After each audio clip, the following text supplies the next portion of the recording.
following program on Other Derana 24 is classified MA. It is intended for adults and may be unsuitable for children under 17. It may contain crude, indecent language, explicit sexual activity, graphic violence, or political ideology. Viewer discretion is strictly advised.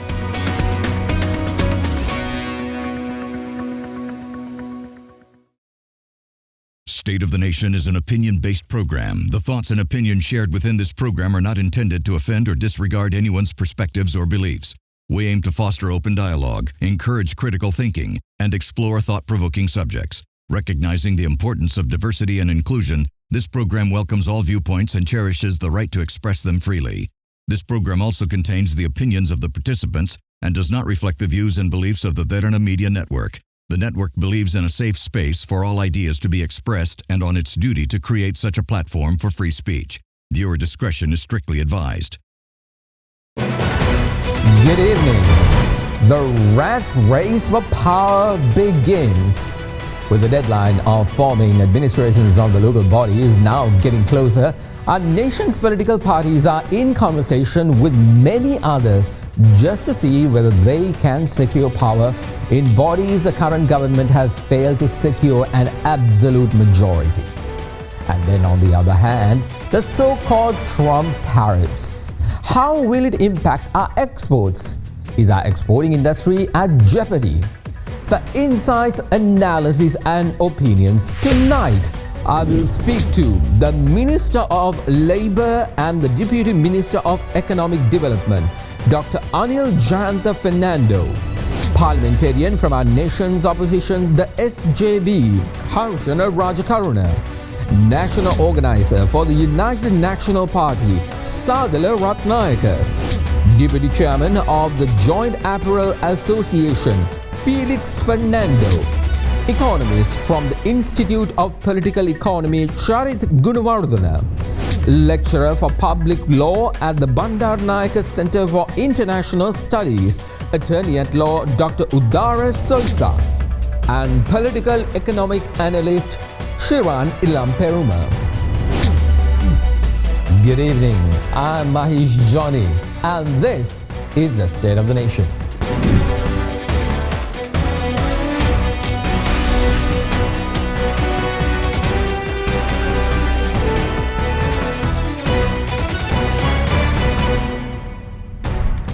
A very good evening, everyone. Thank you very much for taking the time on this Sunday night to check us out, to see as to what's the state of our nation. Good to have you, and I sincerely appreciate your company. There's a lot to talk about, so let's dive right into the subjects at hand and start the show. Well, let me take a moment to speak, not as a talk show host or as a media person, but as a fellow Sri Lankan, someone who has seen the weight of our past and felt its shadows stretch across our present. Now, for 3 decades, this island was torn apart. The war was not a distant headline or a story told in classrooms. It was real, raw, and relentless. Families split by ideology, villages emptied by fear, childhood shattered by gunfire and bomb explosions. But through it all, there were men and women, our brave soldiers who stood up, who ran towards the chaos while others ran away, who left their homes not knowing if they would ever return, so the rest of us might one day live in peace. And that day came to all of us, Sri Lankans, on the 18th of May 2009. We owe them more, our great war heroes, than ceremonies or monuments. We owe them our deepest gratitude. Because while our political leaders have squabbled and stumbled for 80 years since independence, chasing their own ambitions, our soldiers never wavered. They did their duty. They put their lives on the line for something bigger than themselves, for the hope that someday we could stop counting the dead and start counting our blessings. To the younger generation of today, I know that history can feel like a burden or a lecture that gets in the way of your dreams. But the freedoms you enjoy today, the right to speak your mind, to walk your streets without fear to chase your ambitions were brought at a terrible price. Don't let that sacrifice fade into memory. Don't let our heroes be reduced to names on a plaque or faces in a faded photograph, or reduced to an annual ceremony we have with pomp and pageantry. Ask questions, learn what happened, and understand why it matters. Remember that while politics may fail us, the courage and sacrifice of ordinary people like our brave soldiers never did. They fought not for leaders or parties, but for each other and for you and me. They fought for a country called Sri Lanka where it can unite under one flag and never be separated to two, as per the ambitions of the terrorist, the LTTE. So as you move forward, don't take your freedoms for granted. Respect the past, carry it with you, and promise in your own way to never let this country slip back into that darkness from which it emerged. At least this current president did promise the same on the first day he addressed our nation's parliament, and then again many other presidents also did the same as well. Because the best way to honor our war heroes is not just to remember their sacrifice, but to build a future worthy of it. One where we never have to ask our children to pay the same price ever again. To all our war heroes, thank you for your service. And thank you for your sacrifice. A grateful nation stands with you no matter what. We'll be right back.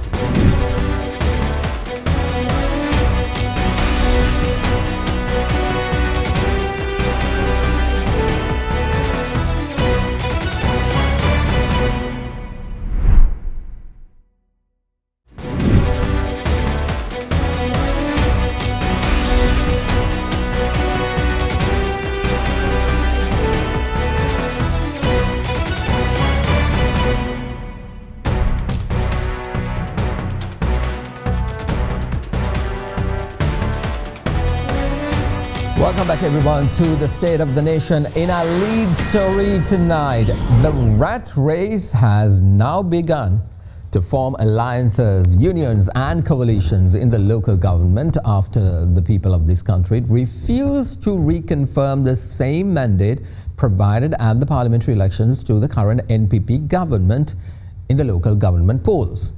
Now, all eyes are on the crucial Colombo Municipal Council. Now, after a comment made by a Minister of Tourism alluding to the fact that the government can, if they decide to place the local authorities, they don't have a majority under a commissioner, things started to get a bit dicey. I don't think he actually thought through about that comment. However, the President nor the Prime Minister has not in any official capacity confirmed this as a fact. Let's get some perspective. Once again, we wanted to get the perspective of the National People's Power Government, and we've been asking them to comment on this. However, no one wants to touch on the subject. Again, keeps us referring to that same statement that they made at the media briefing soon after elections was concluded, where they said that they will never get into an alliance with parties rejected by the people.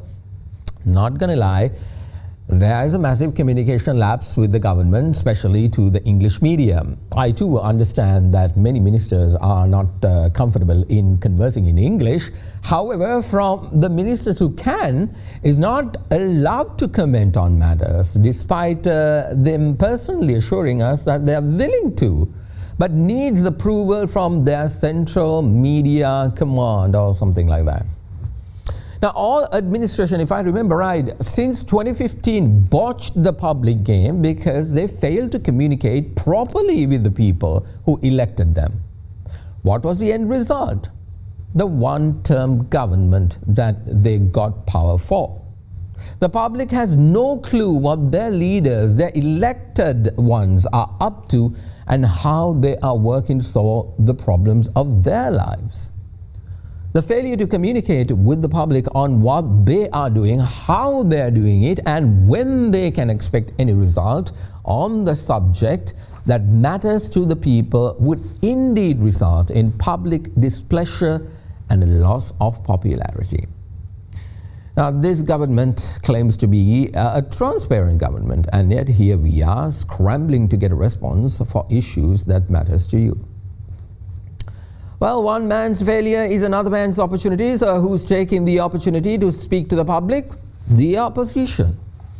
Let's get the views from the two opposition parties who refused to form an alliance during the presidential and the parliamentary elections, but surprisingly did so after the local government election. The Samagi Jana Balawegaya, our nation's opposition, and the United National Party. Now joining me now is Parliamentarian Harshana Rajakaruna from our nation's opposition, the SJB.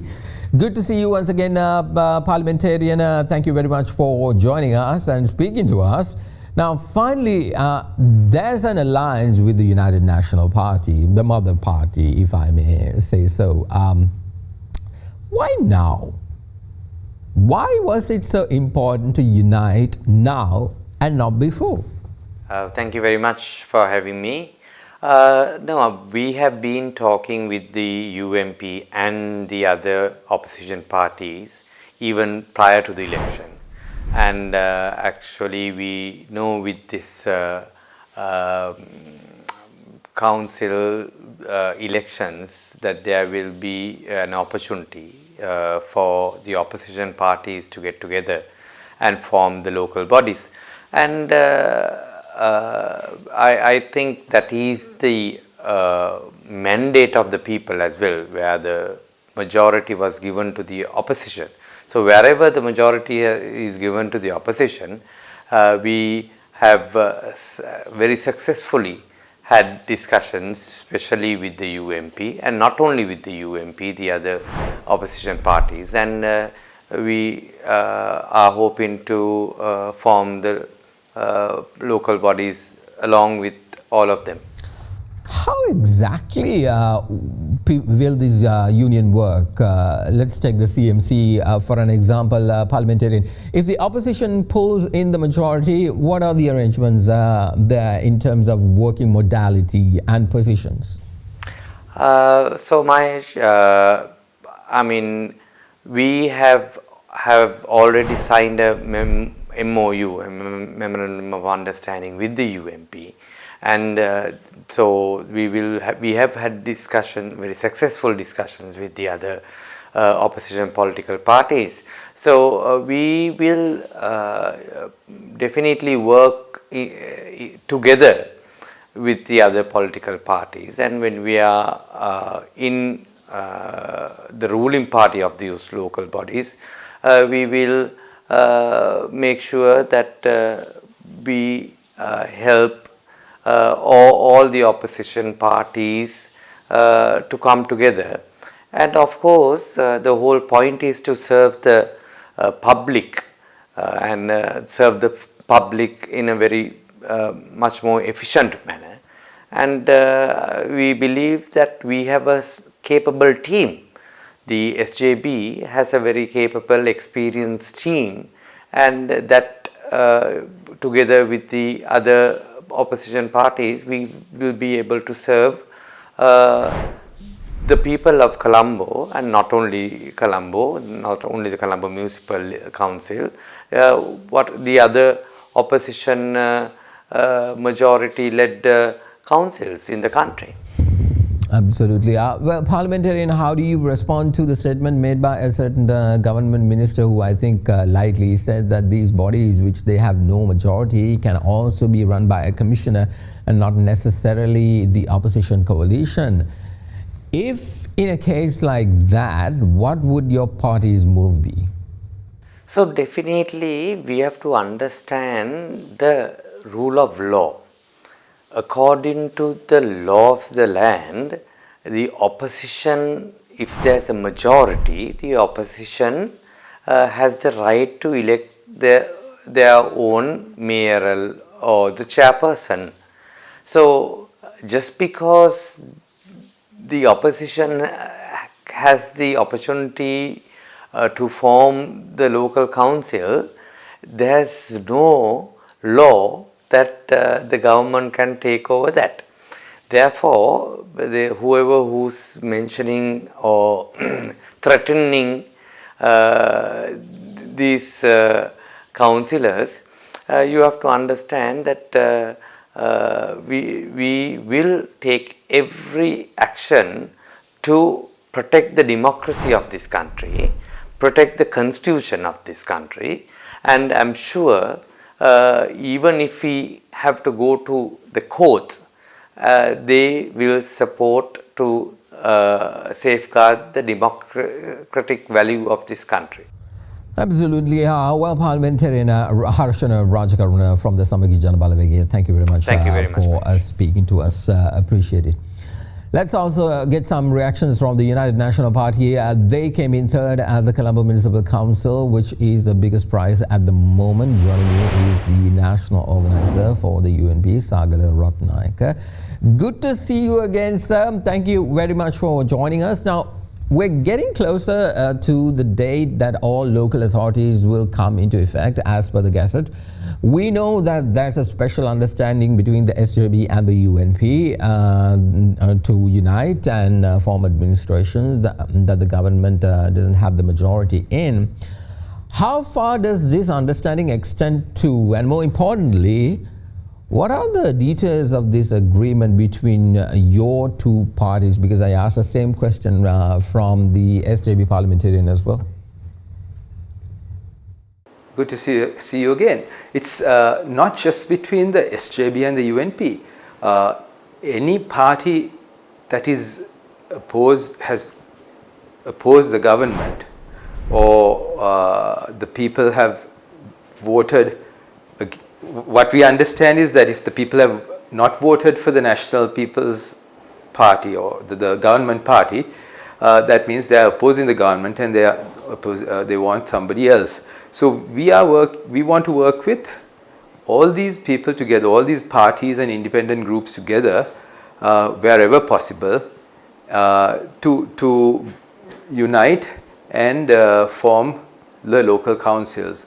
So we think there's about 120 such councils, or maybe even a little more, where the opposition has the majority. We may not be able to form in all of these, but as many as possible, but especially the Colombo Municipal Council. That's the most important one, and we're working closely to bring that under the opposition parties and independent groups.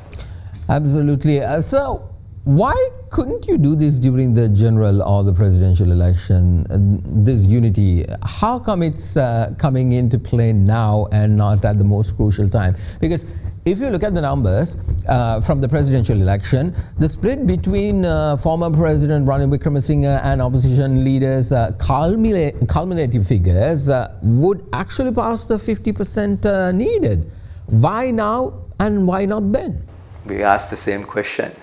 Why couldn't we do it then? It's difficult to answer that question. It's only time that sometimes heals certain issues. It's better at this stage than never. Going back, you can say at the presidential, if we had got together, we would have had more than 50%. At the local council elections, if we had got together, the Colombo Municipal Council, we would have won, I think, all but one ward.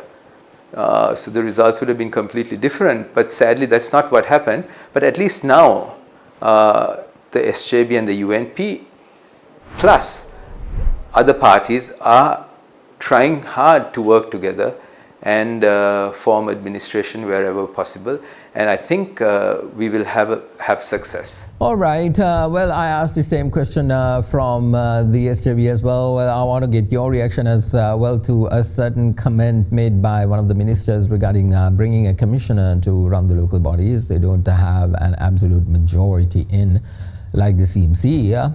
How do you respond to that? There is a law in this country. You can't just bring anything under a commissioner just because the government is losing its majority. There has to be reasonable grounds for doing that. If not, they are violating the democracy and the constitution and the election act. So, of course, we will fight against that. we will bring the people on the streets against that, if that is what happens. But I can't see that happening. I can't see it going that way. Indeed, absolutely. All right, let's leave it at that. That was the national organizer of the United National Party, Sagala, Rathnayake. Always good to talk to you, sir. Thank you very much. Let's take a short commercial break, and when we return, I'll speak to Attorney at Law Dr. Udara Soyza from the Bandaranaike Center for International Studies on whether there's a legal ground to the claims of the government regarding appointing a commissioner in bodies they failed to secure an absolute majority in. This is the State of the Nation. Back in a moment.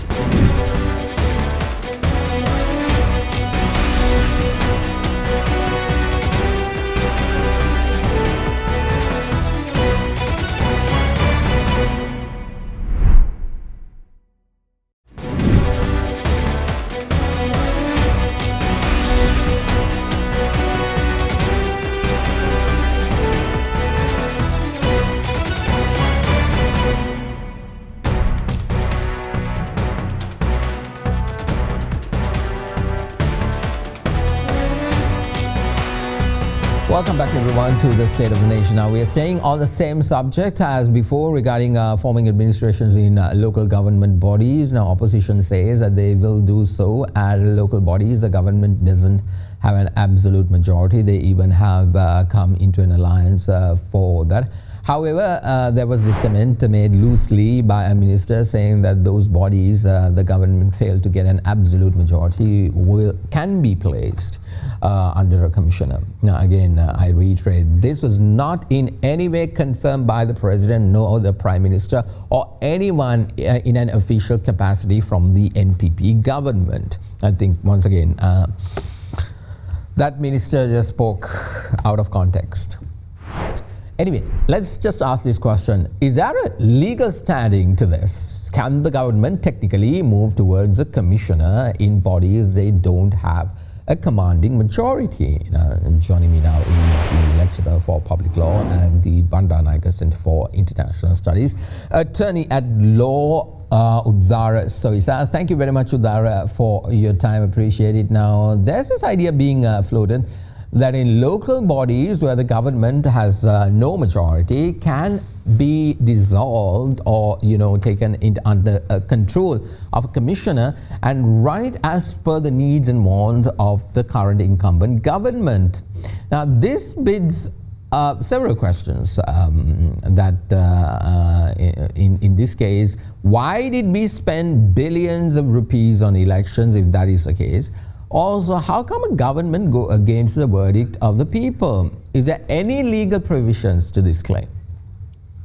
Mahieash, to answer this question in a brief manner, you have to understand the law, the statute that is governing the municipal council. So, if you look at the municipal council's ordinance, if you look at the chapter 252, section 277, which has given guidelines on basically circumstances, right? So section 277 gives circumstances in which a commissioner or a special commissioner can be used. So, for example, council perform, if the council failed to perform its duties, if there's increasing mismanagement and corruption, legal irregularities, etc., then there's a provision. So, of course, we know that this is really a political situation right now where there's not enough votes for the ruling party, the NPP, to govern the council. So this is not the scope of the ordinance. The ordinance is not made for to be used as a political weapon where one party loses and the party uses this special provision. Commissioner's special powers to balance this out. This is completely not democratic and going completely against the mandate of the people. Udara, hypothetically, let's say that the government proceeds with this legal process. Can anyone contest this at the courts on violations of fundamental rights? After all, the power of those bodies were created with the verdict of the people via an election. Yes, of course. This anti-democratic, if I don't think the government will go for this, but if the government, of course, continues, anti-democratic, and you must understand the Article 3 and the Article 4E of the Constitution of Sri Lanka, where the people's sovereignty and the franchise rights have been protected. And clearly you can understand that the fundamental rights provisions in the Constitution is sufficient for this kind of situations to take action. So fundamental rights, I think this would be one of the first fundamental rights cases that will be filed, and probably will be effectively won against the NPP government if they continues to go for this. So Article 12, also violation of Article 4, Article 3. This is a clear violation of the Constitution, clear violation of the people's fundamental rights. And this would not only have domestic repercussions, this would indeed have international repercussions as well, because this government within 1 year, if they are going to, or if they are willing to sacrifice the fundamental rights of the people, especially something as holy and something as sacred like the people's franchise, this would be a horrible situation constitutionally and legally for the country to be in. Indeed, Udara, if we look at history, has there been instances where the government has foregone the verdict of the people and taken over such bodies? Not in this context. As you see, often when the time frame, or if the time duration of a council has been expired or had been expired in the past without holding the election for whatever the reasons, like if you look at the Northeast situations where the war was going on, in this situation back in from 1990 onward, you had this commissioner kind of a situation. Also, if you look at the Colombo Municipal Council in 1999, and from 2002 almost, you had this similar situation where the government fails to hold the election, and rather without holding the election had a special commissioner. But just after election, doing this kind of a thing would be unprecedented. It's one thing, of course, wrong, not hold election and delaying election and appointing a special commissioner. But holding election, spending millions, if not billions, for the election, and then then using a special commissioner, this is a violation of fundamental rights, waste of our resources, waste of taxpayer resources, and complete mockery of democracy. This should not be done under any circumstances. All right, let's leave it at that. That was lecturer for public law at the Gunawardena Center for International Studies, attorney at law, Dr. Udara Soyza. Thank you very much, and always good to see you.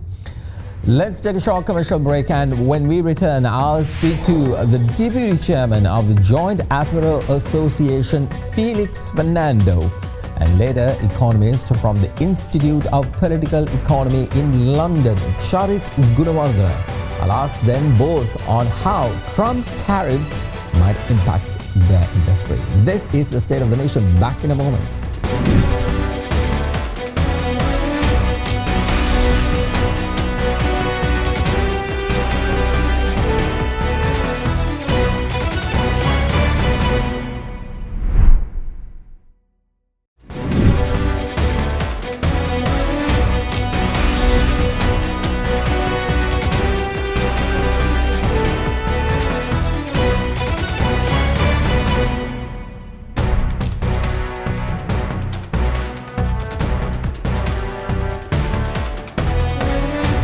Welcome back, everyone, to the State of the Nation. Now, finally, China managed to convince the United States to pause the 140% tax hike for Chinese goods entering the United States market, bringing it down to 30%, I think around 30 days, while China promised they will also reduce their taxes on U.S. goods entering into the Chinese markets. However, last week, we were told by the Deputy Minister of Finance that negotiations between Sri Lanka and the United States is happening and all is well.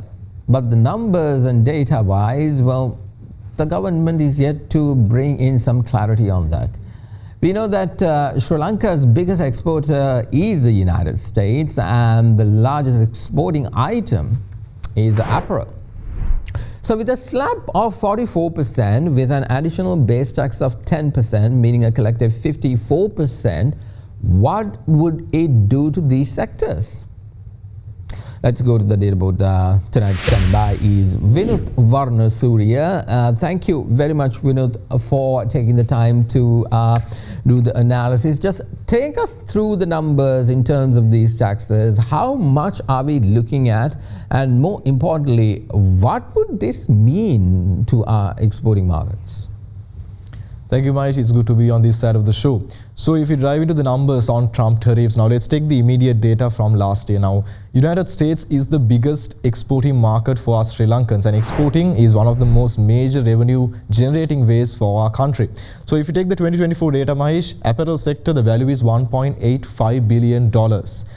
I think apparel is the biggest export category in terms of exporting market, and then rubber follows with 327 million to the US last year, and then coffee, tea, spices around $77 million last year. Machinery follows with $66 million, around $66 million, and this list follows on, Mahieash. So now with the Trump tariffs, we are getting imposed of a 44% tariff. So if we compare the 44% value to the previous year's total value, let's make a comparison. We get 814 million for the apparel sector. Not an easy number. Rubber, 144 million. So these are not easy numbers, Mahieash. So I think negotiations should start right away, because the situation is dangerous. Because let's take a major sector like apparel. Now, apparel sector, especially in the Asian region, it's a very competitive market, and apparel sector brings so much revenue to the country. So let's take a major competitor for the apparel sector like Bangladesh. If they take the lead, if they go to the United States, and if they negotiate before us for a lower rate, there is a convincing reason for them to market their product for the buy in the US. And let's say the tariff comes to a lower level in their terms, and still the margin between the Sri Lankan product and the Bangladesh product might be less. It might be a medium margin, it might be a low margin. But if you take a country like Bangladesh, their production cost, their labor cost, everything's low, that they can offer a cheaper product to a cheaper price, a cheaper product to a cheaper price. And then the buyer will be convinced definitely. And especially in this Trump tariff situation, the alternatives for the US buyers might make them shift from one market like Sri Lanka to a cheaper and affordable market like Bangladesh. So this will create so many problems within our country, because apparel sector provides so many job opportunities, so many employment categories within the island. So the collapse of its export market, which is one of the most major revenue streams for them, can result in many pitfalls within our internal economy as well. So I think, Mahieash, as a solution for this, the government should take steps, immediate steps actually, to go and negotiate for lower tariffs, and also the industry leaders should embrace whatever is to come. So we are getting to know that the government is in positive talks with the United States. So we do not have yet tangible proof on that, but still we hope something good is coming. So that's my analysis for you, Mahieash. Absolutely, a lot of good data points that you and points that you made, Vinod, with regard to the taxation, and indeed the government really have to put their foot down and ask for a better price, like all the other countries are doing. All right, Vinod Varnasurya at the data board tonight. Thank you very much, appreciate it. Let's get some reactions, and joining me now is the Deputy Chairman of the Joint Apparel Association, Felix Fernando. Well, Mr. Fernando, appreciate your time. Your sector is one of the industries that will be impacted heavily if those tariff talks with America doesn't go as planned. And the government keeps saying, nothing to worry, we will be safe. Is that the same that you are hearing from your buyers and clients in Northern America? Yes, Mahieash, there are two parts for this question. First is the government says nothing to worry. Second part is your question is about our buyers, what their reactions are.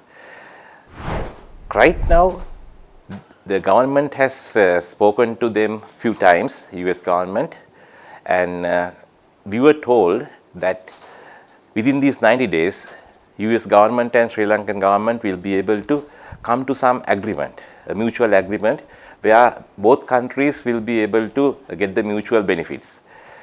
What it means is, like what the government says currently, they have reached to the US and given some proposals, especially importing refined oil plus a few other things, so that the trade deficit will be reduced. Right now we have about 2.7 billion of trade deposit, so to be reduced to more or less zero. If that works, I don't think we'll be having problems. But at the moment, although this 90 days grace period is there, we have seen how the buyers in the Northern America has reacted. So what they are saying is that they are unable to bear this additional 10%, even for this 10%, they want Sri Lankan exporters to bear the cost. Mr. Fernando, if in an instance where Trump doesn't budge and if he implements the full 44% tariffs for exports from Sri Lanka, what does that means to your business? That's a very tricky one. It could work anyway, I mean either way, because what we have requested was like maybe at least to keep our duty on par with India. But even what your question is, even if that doesn't work, but still there are a small silver lining there as well. All depends on how Vietnam, China and Cambodia, how US will treat them with regard to the tariff rates.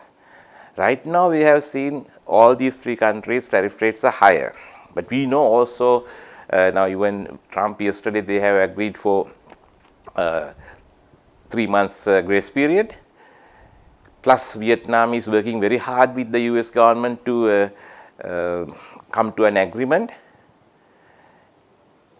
Supposing if Trump doesn't give any exceptions, any exemptions to China and Vietnam and Cambodia, then the situation going to look different, because Sri Lanka is in a bit of an advantageous situation. Now to tell you frankly, now even some of the Chinese delegations are coming to Sri Lanka.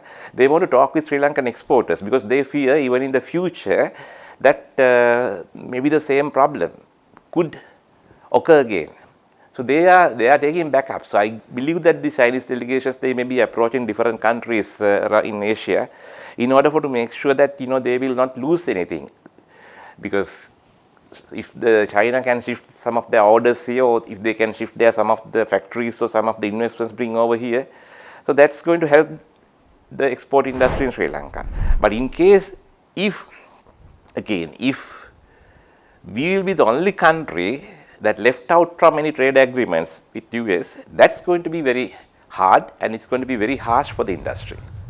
Indeed, Mr. Fernando, isn't this a good opportunity for the Sri Lankan exporters to look for other markets around the world?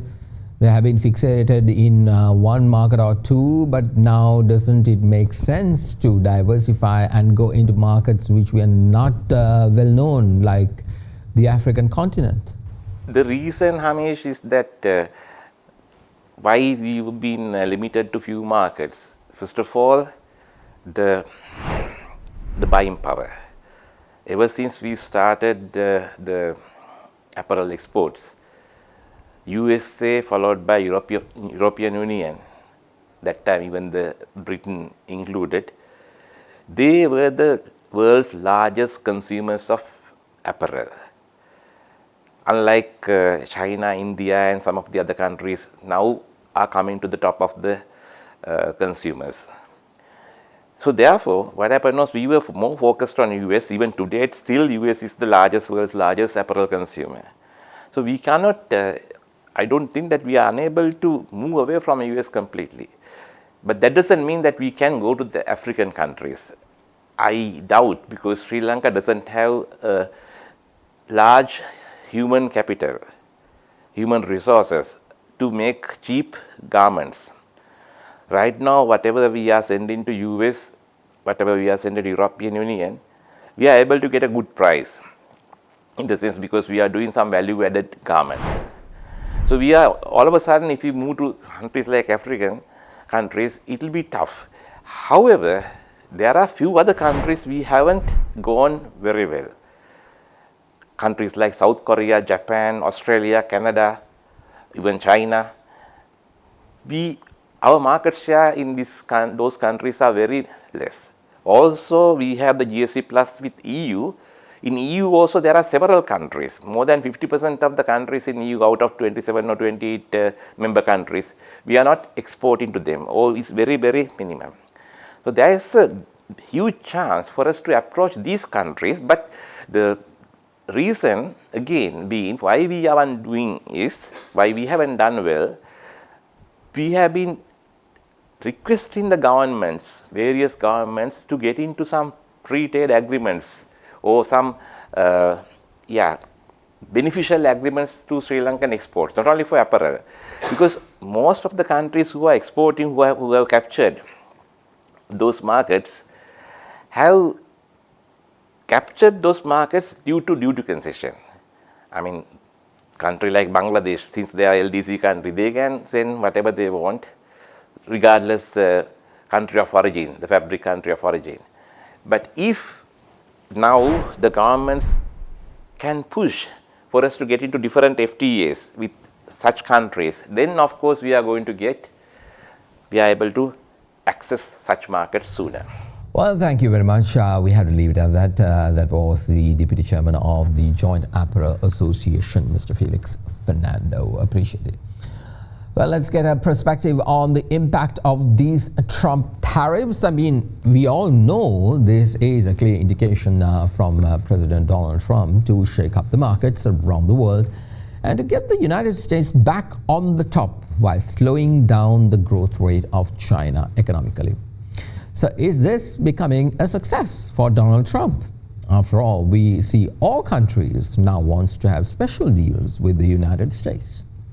Let's get some insights into how the Trump tariffs will be implemented and its impact around the world. Joining me now is economist at the Institute of Political Economy from London, is Charith Gunawardena. Thank you very much, Charith, for your time. Good to see you. And first of all, Sri Lanka is looking at an additional tax hike of 54% when exporting to the US market, where we export, I think, around 25% from our total exports. Do you think these taxes would impact majorly with regard to doing business with the United States? Because we saw how initially China being slapped with over 145% of the tax, but now they've settled at 30%. How will this impact Sri Lanka? Thanks, Mahieash, for the opportunity to say a few words. Of course, the Trump tariffs, if they do actually implement the 44% tariffs in the 90 days they mentioned, there will be some significant impact on Sri Lanka.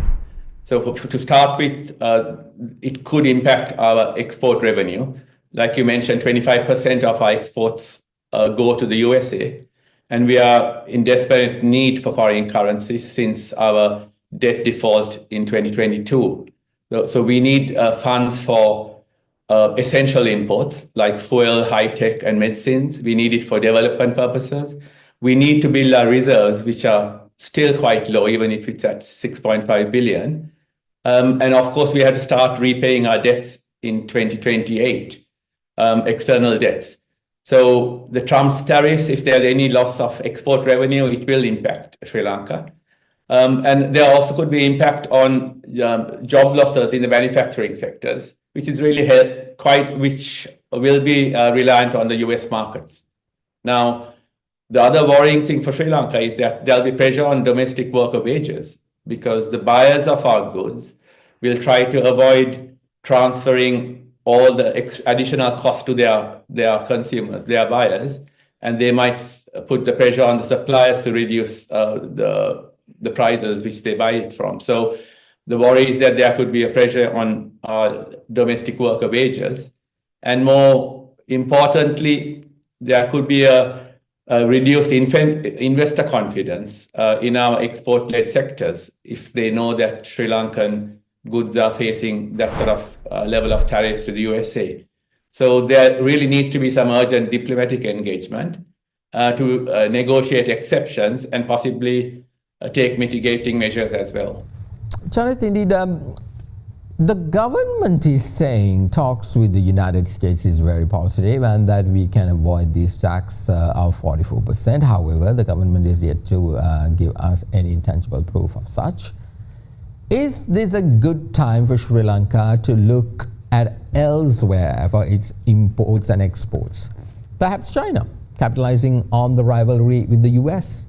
I mean, starting with the conversation with the USA, of course, you have to engage, but it has to be, Sri Lanka has to be careful that we avoid a unilateral approach, because it will be difficult for Sri Lanka to leverage a good deal on its own. So if we can leverage alliances with global South coalitions or regional blocs like ASEAN or SAARC and present a collective front, we might be able to get something better.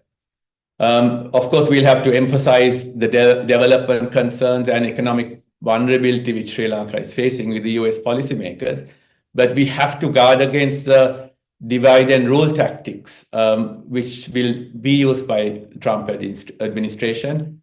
That seems to be very good at exploiting any signs of weakness. Now, while we do these negotiations, it's important that we take a strong, longer-term strategic view. So short-term relief alone shouldn't damage, we should make sure that it doesn't damage our long-term interests. So Trump tariffs are clearly reordering the global economic architecture. So we must be prepared for a more fragmented trade environment. So like it might be necessary for us to reduce the dependence on the US markets. We seem to be concentrating on very few markets, so we should try and diversify more and maybe strengthen the regional trade ties like with India, China, and other ASEAN countries, and move up the value chain through industrial policy and technology upgrading. All right, let's leave it at that. That was economist Charith Gunawardena from the Institute of Political Economy in the United Kingdom. Appreciate it, Charith. Thank you very much. Let's take a short commercial break. When we return, political economist Shiran Ilan will join to comment on Sri Lanka's rising unemployment rates. How will this impact the economy? And later, Minister of Labour and Deputy Minister of Economic Development, Dr. Anil Jayantha Fernando, will be here to answer all the economic questions regarding the matters we discussed in the program today. This is the State of the Nation, back in a moment.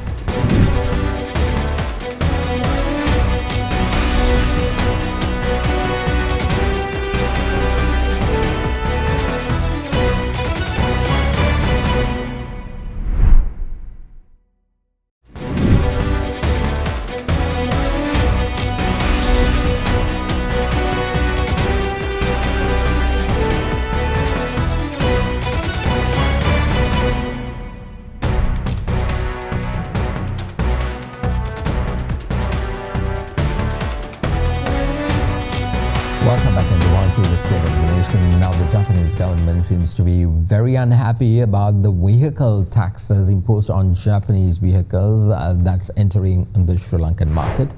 In fact, recently delivering his remarks at a roundtable meeting last week, the Japanese ambassador to Sri Lanka said there is high taxation on electric vehicles being imported from Japan compared to those coming from other countries. We cannot forget that Japan was one of the leading nations to assist us with negotiating a deal with our bondholders after Sri Lanka declared bankruptcy and helped us to mediate with them to come into a deal. Now, it's not just the Japanese government that's lamenting on high vehicle taxes. It's the same with the Vehicle Importers Association. We asked the president of the Vehicle Importers Association, Prasad Manage, to comment on the matter to say whether they are satisfied or not with the tax process. But then again, he refused to say anything right now because the government seems to be speaking to the association and the talk seems to be positive. Seems like we might hear some positive story on that in the days to come. However, later, I'll ask the Minister of Labour and also the Deputy Minister of Economic Development, Dr. Anil Jayantha Fernando, on that matter, and we'll get a response on the tax issue, the vehicle tax issue as well. Now, in other stories recently, data shared by the Department of Census and Statistics showed that a total of 15.1% of Sri Lankans lost their jobs due to the impact of the economic crisis in 2023. Meanwhile, the Census Department highlighted that during this period, 60.5% of households in the country experienced a decrease in their monthly income. These findings were revealed in the final report of the household survey conducted by the Department of Census and Statistics regarding the impact of the 2022-2023 economic crisis. Let's get reactions, and joining me now is economic analyst, political economic analyst, Sharan Ilamperumal. Thank you very much, Sharan, for your time, and good to see you again. I'm sure you read the report from the Government Census and Statistics Bureau, the department rather, that closer to 15% lost their jobs in the recent economic crisis, on top of a 4.3% of the already existing unemployment rate within the country. Now, while in that same statistic, it showed that youth unemployment is at around 16.3%. This is a worrying trend. How would this impact the overall health of our economy? Hi, Mahieash. First of all, nice to see you again, and thanks for having me on the show again. It's always an honor. The statistics you mentioned and the trend, right, of unemployment, youth unemployment, obviously very, very concerning. Not a good sign for any economy. Let me be perfectly clear. There is no economy without people working, right? People working productively, producing value, producing goods and services, that is the foundation of an economy. And unemployment is, the worst sign that you could have for an economy. The current unemployment, obviously comes on the back of a lot of crises that have hit the Sri Lankan economy. You have, for example, the debt crisis that happened in 2022, and the impacts of COVID-19 before that, the impacts of the Easter attacks before that, and so on and so forth. So it's not surprising to see these numbers. And I think for me, it's an indication that despite all of this triumphalism about achieving, stability, that there are still very, very pressing and urgent problems that need to be tackled at the level of the government and when it comes to just the everyday lives of people. Unemployment is just one indicator. If you look at sort of what I would call the other side of the balance sheet, the amount of people leaving the country, for example, hundreds of thousands of people migrating overseas, looking for jobs, thousands of educated professionals, doctors, lawyers, engineers, again, leaving the country, that amounts to a significant brain drain, a significant loss of resources. If we can't find ways to use these people, this labor, this asset, right? This is the most important asset we have, our own workers, our own people. If we can't use them productively, then we cannot rebuild an economy. Sharan, according to your analysis, what must the government do to tackle this? Yeah, that's a very important question. And I think I would answer that by saying that, that there's a variety of things that need to be done. There needs to be a short, medium, and a long-term program to deal with these issues. In the short term, the most urgent thing is to have a social safety net, right? So that people who've lost employment can continue to live dignified lives, can continue to be, active members of society and not be a burden on their families, for example. So in the short term, we need to squeeze money out of the budget somehow to, provide a social safety net and ensure people can live dignified lives. In the medium term, we need proactive education policies, particularly higher education and vocational training. Right? So we are at a significant turning point in the global economy. There's a lot of changes happening in how production is done, how transport communications are done. The energy basis of the economy is changing. So we need new skills for that. Most likely the people who lost their jobs, they might not get the same jobs. Those jobs might not even exist anymore. We don't know for sure. So we need to have education policies to make sure that these people have skills where they can use in the coming, months, years, and even in decades, and they can help not only them to receive employment, but also Sri Lanka as a country to keep pace with the changes in the global economy. And finally, the long term, And this is the most crucial thing for me. In the long term, what we need is an investment and industrial policy. I feel like this is a point that I personally have been trying to hammer on for a very long time. Without the government having a very clear investment and industrial policy, without the government doing the work to identify which sectors are strategic and important for the Sri Lankan economy, what are the basic industries that we need to build in this country so that we can have a self-perpetuating system of growth, so we can have economic diversification, and so we can create jobs at all levels, right? Low skilled, medium skilled, high skilled, because we do have a very diverse population, and we have a significant rural population. You're not going to be able to transfer a lot of these people to high-end service sector jobs overnight. So you need a range of industries to absorb the labor power of this country, and that has to come with an industrial plan. Absolutely. Shura, now debt is hovering at around $96 billion, Sri Lanka's national debt. We keep accumulating debt, but then we talk about debt servicing that will start, I think, around in 2027. How do you see that impacting the economy overall? That's a $1 million question. There have been, I think, more and more voices. At first, it was a few dissenting voices, but now more and more are pointing out that 2027, 2028 are going to be a real challenge. And, frankly, I've been of the opinion that the current IMF program and the basic premises of that program have been very disastrous for us because they've simply misidentified the problem. So from our debt, the major chunk of our debt is in foreign currency, right? Yes, there is domestic debt, but any sovereign country can always issue their own currency. They can always find a way to resolve a domestic debt crisis. Resolving an external debt problem in foreign currency, that's the challenge. Sri Lanka, we cannot issue US dollars. Only the US has the exorbitant privilege to issue their own currency. So how do we earn that? That's simply not there in the IMF program. There's nothing about the external account in the IMF program. And frankly, even on the side of this government and the government before it, there has been no real plan on how to address that issue. How are we going to earn foreign currency? Is it going to be tourism and remittances? Frankly, I'm very pessimistic about that. Part of the reason that we've come to this point is that we've been relying on tourism and remittances for so long, and it just doesn't cut it.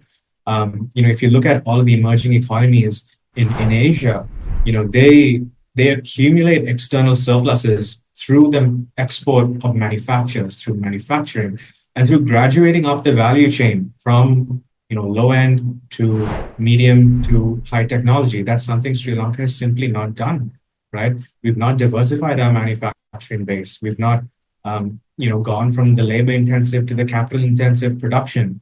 We've not gone to new products and new technologies. That's a serious problem. If there is no, and this goes back to what I said earlier, if there is no strategic investment and industrial policy, in my opinion, things look quite grim come 2027, 2028, because it's going to push the country into another external crisis.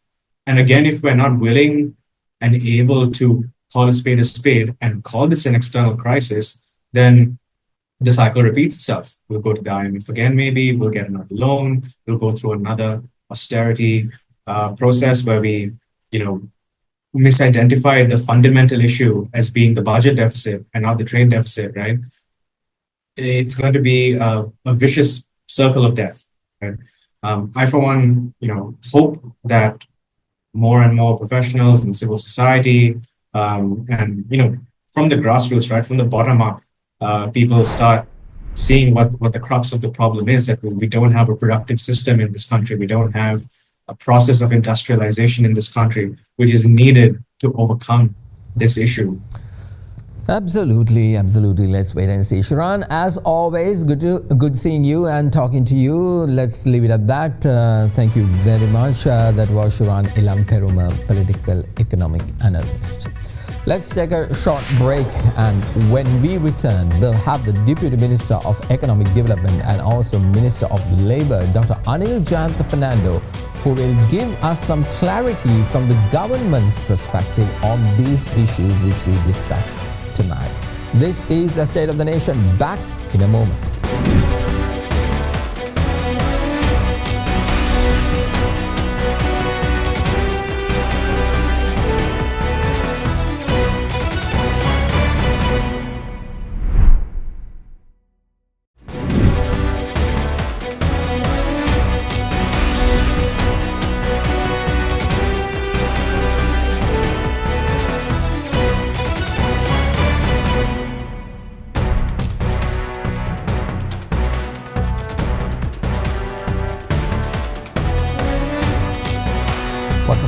To the State of the Nation. Well, there are so much of questions regarding the economy with this unemployment, taxation, and of course the overall debt.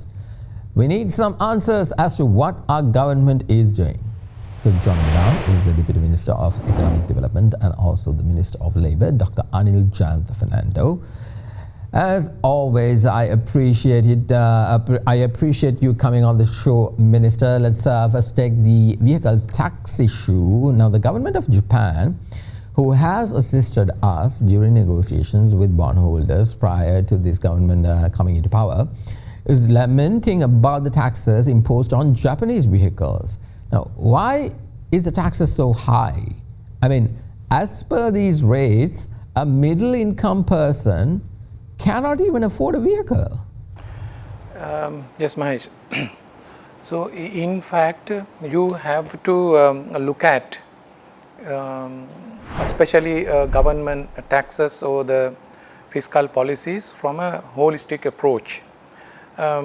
Even the question itself implies that this government has imposed very high taxes by referring or just quoting a statement made by Japanese ambassador, maybe somewhere I did not notice where it is.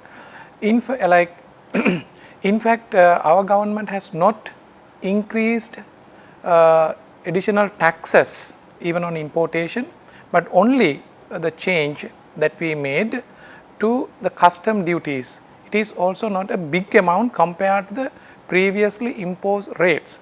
It was just increased only by 50% of the import duties, but the remaining other taxes remain unchanged. Now you have to understand the current context of imposing or having this tax structure, since we are now in an IMF program, where one of the quantitative indicator, the benchmark, or what we call quantitative benchmark, sometimes we call performance the criteria, is to achieve 15% of GDP as your revenue, the revenue. So, in order to reach that target, we have to have very comprehensive and sustainable and justifiable basis. So, therefore, I do not buy the argument that government has imposed the tax rates unnecessarily. These rates have been imposed by referring to the present the level of foreign exchange. On the one hand, we intend that we can release the foreign reserves up to 1.2 billion of US dollars within this particular year, since we are gradually reviving or coming out of the existing crisis, and at the same time expecting a particular amount of revenue for the government.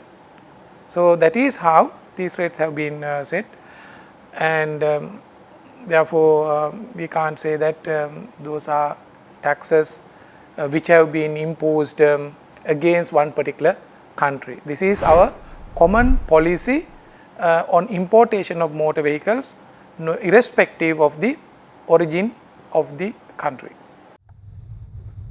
All right, Minister, let's talk about the unemployment issue. What's this government's plan on that? Because right now, the numbers are constantly going up in the unemployment rate. Even last week, as per the statistics department, 15% lost their primary or secondary income from the 2022-2023 economic crisis. Before answering to the question, even some question also has, I suppose, some technical issues, because I don't see that the unemployment rate is consistently increasing. For example, even the last quarter of 2024, in fact, unemployment rate has gone down to 4.2% compared to the second quarter of 2024, that was 4.7%. So therefore, I do not know what numbers that we have referred, but it says like country is facing a situation, unemployment is staggeringly increasing and the people are facing problems. Of course, there is an unemployment in Sri Lanka, we understand, we admit the fact that. And the other statistic you referred, the 15% of people lost their income. I need to check what that statistic is. So however it is, like as far as unemployment is concerned, of course, we have to really unleash the economic development in the country, whereby facilitating investments to create economic opportunities in the country. So that is the solution for reducing the unemployment, and we have a plan, but within a short period of time, like unemployment cannot be solved, because in the past the previous governments took a stance of just giving jobs, mere just sake of giving jobs without connecting them into the economy. So government jobs can be given if you want, but unless such jobs are required and connected to the economy, that would create lots of problems. However it is, so our government also has a plan to recruit the people or fill up the vacancies where we have opportunities. Accordingly, this budget has allocated a significant amount, roughly 10 billion of rupees to recruit additionally 30,000 people to the government service. That is one.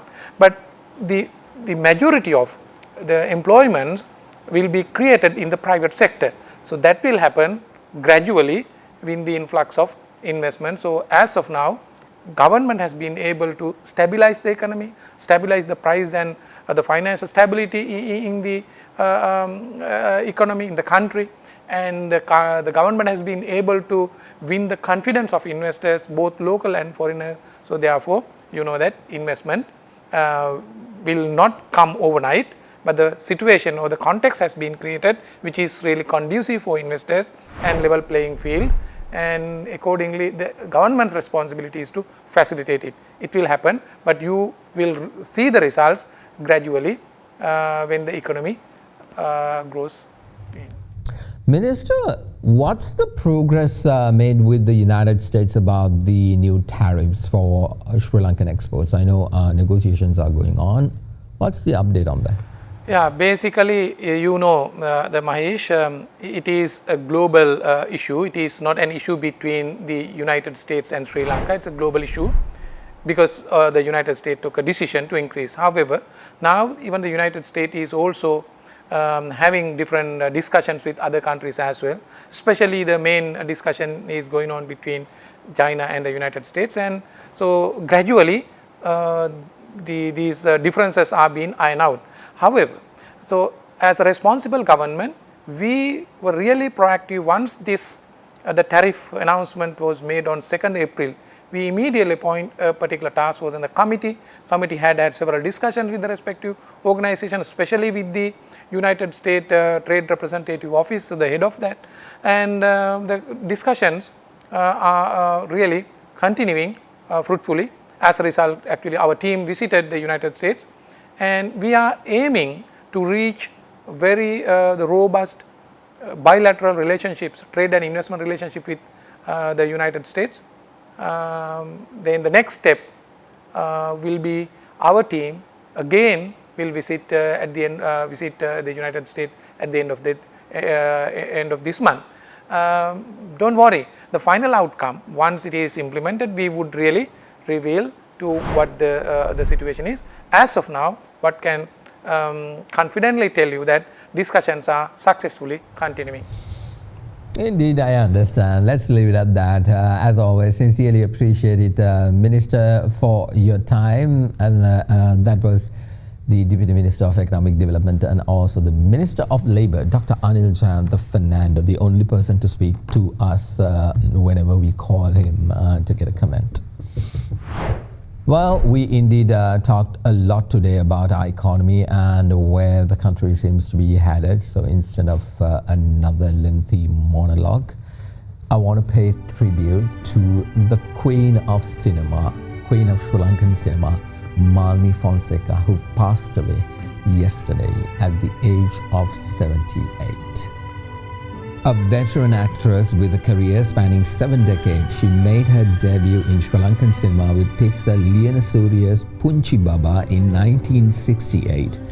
She had also broken records by winning the Slim Nielsen People's Awards for the most popular actress 12 times in a row. And in 2010, she was named by CNN as one of Asia's 25 greatest film actors of all time. Malini Fonseka, the queen of our Sri Lankan cinema, will continue to live in our hearts forever, and we thank her for her artistry.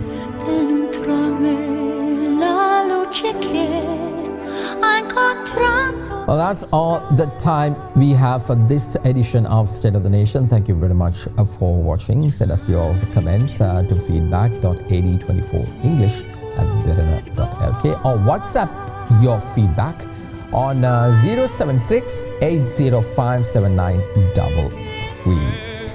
We'll be back again next week with more views you can trust and with opinions you cannot ignore. Thank you for watching. Have a good night.